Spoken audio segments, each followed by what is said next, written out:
এনারাই দেশ চালাবি, আমাকে খাওয়া নাই যে ইসলাম বিজয় কর্ম। এনাকে 4টে নেতা যদি বগুড়া খাড়া হয়, দেখবেন বগুড়া খালি ত্রাহি ত্রাহি ভাব। কিন্তু আমরা তো দোয়া করি না। রসুল্লাহ উমারের জন্য আর আবু জাহেলের জন্য দোয়া করছে, কি উদয় আল্লাহ, এই মক্কাতে আমাদের আর টেকা সম্ভব হচ্ছে না। এই দুটা বিখ্যাত নেতা আছে, একটা উমার ইবনুল খত্তাব আর আবুল হেকাম। আল্লাহ এই দুটা লোকের একটা আমার মধ্যে দিয়ে দাও। আল্লাহ দোয়া কবুল করলেন। উমারকে কাল্লা কাটবার জন্য চলে গেল শয়তানের প্ররোচনায়। কাল্লা কাটতে গিয়া রসুলের হাতে হাত দিয়ে কালমা পড়ে অর্ধেকটা পৃথিবীর রাজত্ব চালালেন। আমার রসুল বলছেন লা বাদা নবিয়া, আমার পরে নবী আসবে না। যদি নবুয়ত দেওয়া হতো লাউকানা উমার, উমারকে নবুয়ত দেওয়া হতো।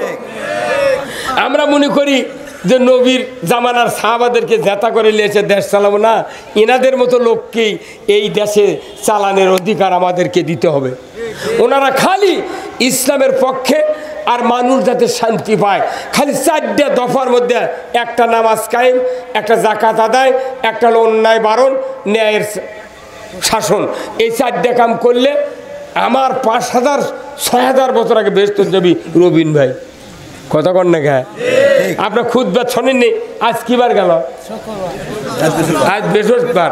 কালকে খুতবাত আপনারা খুব খেয়াল করবেন, ইমাম সাহেব পড়বে সানি খুতবাত, ওয়া সুলতানু জিল্লুল্লাহি ফিল আরদি মান আহানা সুলতানাল্লাহি ফিল আরদি আহানাহুল্লাহ। আল্লাহু আকবার। রাসূলের হাদিস। আমি রবিন ভাইকে একটু সহযোগিতা করার জন্য বলছি যে উনি আগামীকালকে প্রথম কাতারে মসজিদে অবশ্যই থাকবেন।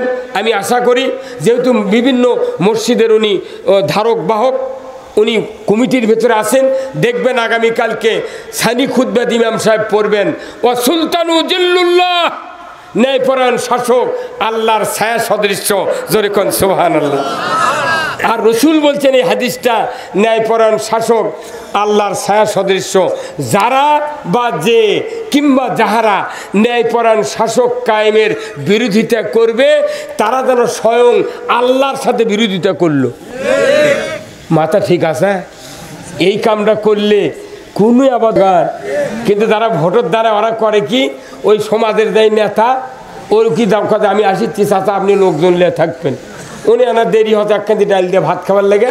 আচ্ছা দেখে লোকজন চলে গেছে, চাচা কে বা? আচ্ছা হ্যাঁ কে বা, কী হল খবর? তোমার এগুলো কাম। ওরা বসে থেকে দেশ চলে গেল। তে চাচা কি কয়ে গেল আপনার? করছে কয়ে গেছে তুমি থাকলে আর আমাদের ভোট থাকলে। চেয়ারম্যান করছে কি, ওই জানলা দিয়ে 10,000 টাকার 2 বান্ডি ফেলে দিয়েছে ওই চাচার হাতত। উনি 1 টাকা কাকু দেয়নি। এখন হচ্ছে মাথা দেখে ভোট হচ্ছে, ওই দিন আর নাই। এখন ভোট গরিবের ফকিন্নির ভোটের যে দাম, শেখ হাসিনার ভোটের ওই দাম। কথা কর, 5,000 মশারি যদি দেওয়া যায়, একটা মশারির 3 জন ভোটার শুয়ে থাকে। কথা কর না গে, একটা মশারি আপাতত 2 জন ভোটার তো শই। এই কি তাহলে একটা মশারি যদি 2 জন শয়, কোনো বাড়ির 3টা ভাই আছে, 3 ভাই একখানটি শয়, বিয়ে করেনি। তাহলে মশারি যদি দেওয়ার মতো যোগ্যতা আমাদের থাকতো, খালি গরিবের দিকে, ওই ব্যক্তি জান্নাতে তো গেল, ওই ভোটটাও পেল। আর এই মাথা মুরব্বি দেখে টাকা খায় এই সরকার এত বুদ্ধিমান। আমার দেশে টাকার বিনিময়ে ভোট দিতে দিতে এমন সময় এসে গেছিল যে টাকা কবুল হবে না পাগল। বেহেশতের মালিক আল্লাহ, দেওয়ার মালিক আল্লাহ, তারই সাথে বিরোধিতা করে দেয় জুম্মাকে ওই হজরে আসওয়াদ পাথর যদি গিলে খায় আসে, আল্লাহ হবে না। কথা ঠিক কিনা? এই জন্য এই কথাগুলো ইমামদের দায়িত্ব, কোনো কথা নয়।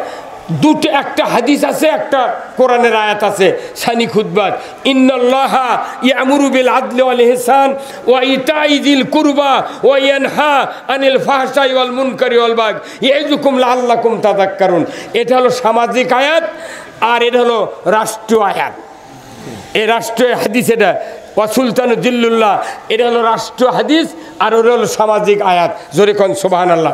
এখানে মসজিদের ইমাম যারা ছিলেন, এই যে রমজানের রোজা গেল, প্রত্যেকটা মসজিদের ইমামের দায়িত্ব ছিল ওই গ্রামের ধনী ধনী মানুষের কাছ থেকে টাকা উঠায়া ওই গ্রামের গরিবদেরকে বুট, কুশারে গুড়, খুরমা, খেজুর, মুড়ি কিনে দেওয়া উচিত ছিল। কিন্তু কয়জন দিয়েছেন? দুই একটা জুম্মার লোক হাত তোলেন তো আছে? আমি যে মসজিদে ইমামতি করি, নন্দীগ্রাম থানার বুড়োইল ইউনিয়ন চাপিলাপাড়া, একটা তুলছেন?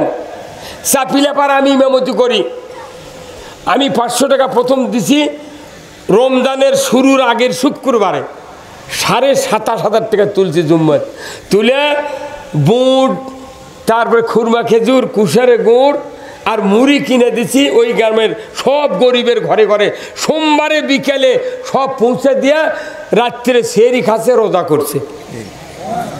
তাহলে এই কাজটা যদি ইমামরা করতে পারতাম, ইমামরা খালি ওই টুপি মাথার দিয়ে রুমাল দিয়ে জুম্মার ঢুকছে, মানে জিবরাইল। ওটা কোন দেখা ও মিয়া, আপনার মুক্তাদি মরিয়ম খুরমা দিয়ে ইফতার করেছে, আর একজন গরিব মানুষ বেগুনি পাচ্ছে না। এই কথা বল, এমনও মানুষ আছে 3 গ্লাস শরবত ডেনত ফেলে দিছে, বিরিয়ানি ফেলে দিছে 2 গামলা, খায় না।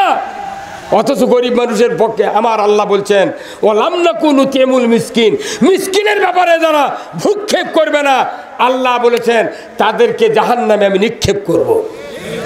কতক্ষণ?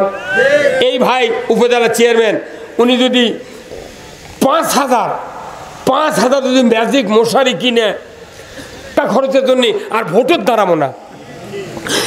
এই উপজেলার যতটি গ্রাম আছে 10 জন করে গরিবের লিস্ট করে এই 212টা গ্রামে যদি 5,000 এই মশারি যদি দিয়ে দিতেন গরিব মানুষ, ওরা সুবের গেলি ওই মশারি চান্দার দিক থেকে কত যাকবা, আল্লাহ চেয়ারম্যান বাঁচে তো। কিন্তু যারা ভোটের দ্বারা ওরা করে কি, ওই সমাজের দেয় নেতা, ওর কি দাম কথা, আমি আসিচ্ছি চাচা আপনি লোকজন নিয়ে থাকবেন। উনি আনার দেরি হতে 1 কেজি ডাল দিয়ে ভাত খাবার লেগে আচ্ছা দেখে লোকজন চলে গেছে, চাচা কে বা? আচ্ছা হ্যাঁ কে বা, কি হল খবর? তোমার এগুলো কাম।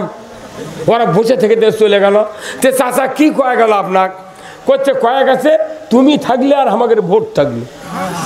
চেয়ারম্যান করছে কি, ওই জানলা দিয়ে 10,000 টাকার 2 বান্ডি ফেলে দিয়েছে ওই চাচার হাতত, উনি 1 টাকা কাকু দেয়নি। এখন হচ্ছে মাথা দেখে ভোট হচ্ছে, ওই দিন আর নাই। এখন ভোট গরিবের ফকিন্নির ভোটের যে দাম, শেখ হাসিনার ভোটের ওই দাম। কতক্ষণ? 5,000 মশারি যদি দেওয়া যায়, একটা মশারি 3 জন ভোটার শুয়ে থাকে। কতক্ষণ না গে? একটা মশারি আপাতত 2 জন ভোটার তো শয়ই। এই কি তাহলে একটা মশারি যদি 2 জন শয়, কোনো বাড়ির 3টা ভাই আছে, 3 ভাই একখান্তি শয়, বিয়ে করেনি। তাহলে মশারি যদি দেওয়ার মতো যোগ্যতা আমাদের থাকতো, খালি গরিবের দিকে ওই ব্যক্তি জান্নাতে তো গেল, ওই ভোটটাও পেল। আর এই মাথা মুরব্বি দেখে টাকা খায় এই সরকার এত বুদ্ধিমান। আমার দেশে টাকার বিনিময়ে ভোট দিতে দিতে এমন সময় এসে গেছিল যে টাকা খরচের জন্য আর ভোটের দাঁড়াবো না। একটা মেম্বার নির্বাচন করে 7 লাখ, চেয়ারম্যান নির্বাচন করে 50 লাখ, উপজেলা চেয়ারম্যান নির্বাচন করলে 5 কোটি। এই কথা কোন টাকা? মানুষ ভয়ে দাঁড়াবে চায়নি। এখন দেখেছেন শেখ হাসিনা কি বেনের মার দিয়েছে। এখন টাকাও নেই, চাও নেই। বিকেলবেলা বাজারত গেলে 5 হাত হাত মোছে। কতক্ষণ? মায়না জাহারাল ফাসাদু ফিল বাররি ওয়াল বাহার বিমা কাসাবাত আইদিন নাস। জলস্থলে যা কিছু ঘটে বান্দা, বিপর্যয় তোমাদের 2 হাতে করা কাজের ফল। 2 হাত ঠিক, দুনিয়া ঠিক। 1 হাতত থাকে ব্যালট, 1 হাতত থাকে সিল। এই 2 হাতের কার্যক্রম যদি অরিজিনাল কর্মী, অরিজিনাল কাজ করার মতো লোক যদি আমরা ভোট দিতে পারি, এ দেশে অবশ্যই সুশাসন কায়েম হতে বাধ্য। এই কথা ঠিক কিনা? বারবার এত প্রার্থী বদলে লাভ কি? একজন দিয়ে যদি তাকে ভালো বানান যায়, সমাজটা শান্তিতে ভরে যাক।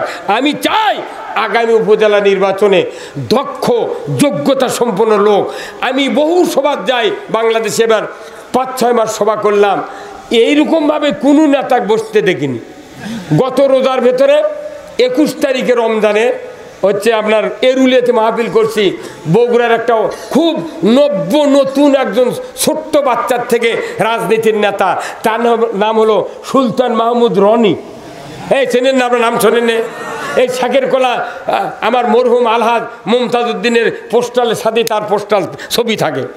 এই রনি ভাই 2.5 ঘন্টা বক্তৃতা দিয়েছি, 2.5 ঘন্টা আমার পাশে বসেছিলেন।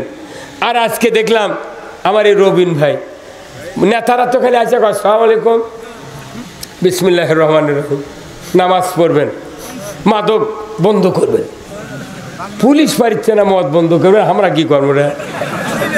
আর এই ভাই বসে আছে আল্লাহ ওনাকে আরো দক্ষতা দিয়া সমাজের মানুষকে ইসলামের অনুযায়ী শাসন করে সকল গরিব দুঃখীর হাতে সুশাসন যেন পৌঁছায় দেওয়ার যোগ্যতা দেয়। যেরকম আল্লাহু আকবার। আসুন, যে যত ভালো কাজ করবে সে তত আল্লাহর দিকে চলে যাবে। কথা ঠিক কিনা? আমার আল্লাহ কোরআনে বলছেন যে খলাকাল মাউত